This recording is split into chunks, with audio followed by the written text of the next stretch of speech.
sir, if you could give us your name and your question, please, for Helio. Hi, my name is Leonardo.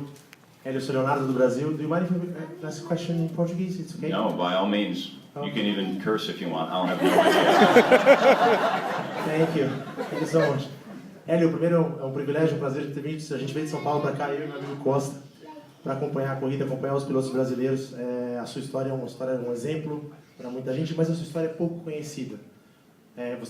São duas perguntas. Então, primeiro, você vai ter essa versão do livro em português? E segundo, como é que a gente faz para tornar esses brasileiros que fazem tanta diferença, esses brasileiros que as pessoas talvez no Brasil não façam ideia do que é ganhar uma 500 milhas de Indianápolis, as pessoas não fazem ideia da luta, da igualdade de carros, da igualdade de condições que vocês pilotos de Fórmula Indy têm. Então, como é que a gente faz para tornar isso popular? Como é que a gente coloca isso no Brasil? Apesar de já estar caminhando, temos lá os veículos, temos lá a corrida, temos lá a Band, às vezes transmite, às vezes não, horários alternativos. Como faz para isso ficar, para vocês, pilotos, serem mais considerados pelo brasileiro? Vamos ver, vou ser rapidinho. O livro vai sair na versão português, vai demorar um pouquinho ainda, mas vai sair na versão portuguesa. Quer que eu responda em inglês? Okay, that's good. Well, Two questions, just the book will be alright, so Portuguese. he's asking about if the book's going to be Portuguese and how to become an IndyCar series more popular in Brazil. It will be in Portuguese version very soon, and the only reason to be more popular in Brazil, well, we had our first race this year. It was the opening in Brazil, in São Paulo, and I have to say it was a huge success. Unfortunately, it's not the fans' fault. It's just sometimes broadcasting. You know, on TV, they show you one channel, and then they show you one time, and then they don't show it all. So it becoming, for the Brazilian fans, it's becoming like unpredictable, and obviously, if you don't show every day, especially for those that are not big fans, they're never going to find out. But now, having the race out there, having a little more consistent, I do believe it's going to be becoming more popular, and hopefully it'll be like it's here in America. Thank you very much. All right, who's got another question here for Helio? This gentleman here in the white, if we can get him a microphone. Thank you. Thanks, Helio. Brian. Coming off his last question, with Eyes on IndyCar Series being primarily a North American series and everything, what does it mean for you personally to have that opportunity to go back to Brazil and race in your home country? It's fantastic because, you know, I still have family there, and it's great to see family.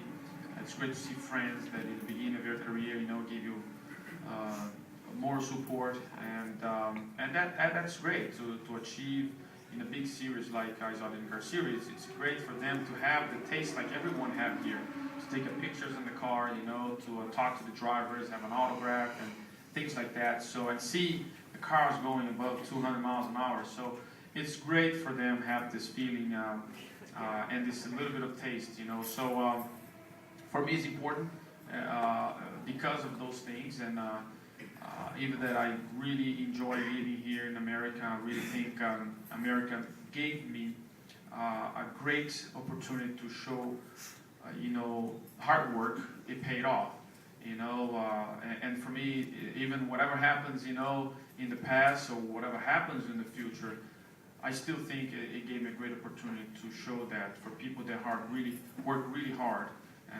They recognize that, and I will never ever forget that. So for me, it's great in Brazil having that type of feeling and taste. Hopefully, we're going to continue going back and explore even different places as well. All right, over here. I'm sorry. There you go. Hi, my name is Laura. I'm a big fan of yours. My son Christian. You have other people in IndyCar that have flirted with NASCAR. You have Sam Horner Jr., Dario went and came back, Danica. Do you ever see yourself moving out of IndyCar into NASCAR? No. Well, no. You never say never. The reason that I say that, I never thought I would be in Dancing with the Stars, and look what happened. So never say never in your life. And right now, I have a great opportunity to be, well, first of all, in an incredible team, incredible organization, and I still want to achieve my goals, which is the championship. It's every year it's been so close, but it's never be able to make it happen. And Indianapolis, those are the two things for me. I cherish most. But again, it's if there is a good opportunity to try, at least test once. My closest one was IROC, and I understand it's different.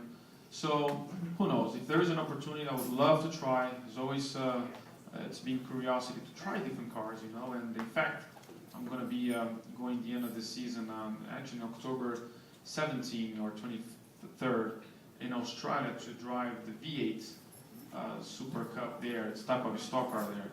Yeah, 27. So it's always good to try different cars, especially when we have such a long off season. For us, it's not like going in the in the backyard and playing basketball or baseball or something like that. It's for us, you got to be active doing some type of that. Otherwise, it's tough for us. So one day I will test and drive, but so far I want to accomplish my goals.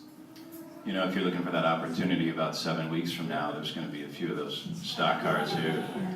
That's right. We get to the finale, huh? Come on by, call me, I'll get you a credential. All right, who's got another question out here in the audience? Natalie, the gentleman over here in the white.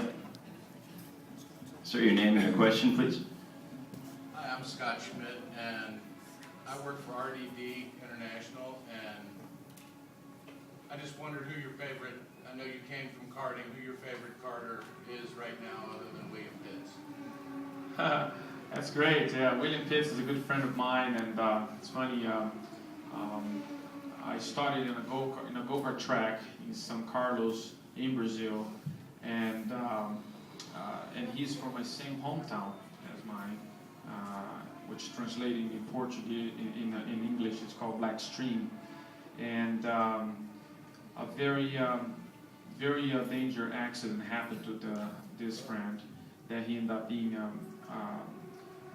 paraplegic, like not moving his legs anymore, and he pursued his dream still, and I believe he's 40 years old now, and but he pursued his dream to go back and drive again, and he's been driving now again with the adaptive go-karts, and I never forget that because he always believed that he could drive go-kart again, and he is actually pretty darn good, So for me, I always said that he's incredible, he's great, and not only because of that, but also because he's a good friend of mine. But in this time, it's hard for me to point out my favorite go-kart, because there were so many young talents coming up. I do say who the ones that inspire me, and Ayrton Senna was one of them, and certainly not only as a person, but as a very aggressive driver and love what he does. So for me, he's always going to be the guy that I kind of inspires me. Helio, for folks that don't know, we've got this karting facility out here across the track from the Speedway, across the street from the Speedway, and you've done some karting out here as well. You still do some, yeah? That's correct, and let me tell you, it's so much fun. And if you guys come back and actually watch one of those winter races that they have here, you're going to see a lot of race car drivers there. Like from IndyCar, from all the series, because as I said, off season, we got to be driving something, and this is the best way to keep your reflex and fitness. It's a lot of fun. So I really enjoyed this go-kart track here. Excellent, guys. Elio's been really generous with his time. I think we got time for 2 more questions. So let's start with the gentleman right here in the black, and then I have no dancing questions so far. You want dancing questions? I mean, absolutely. Who's got a dancing question? And I can even show, I can even pick up one of the guys, to teach one move. How about that?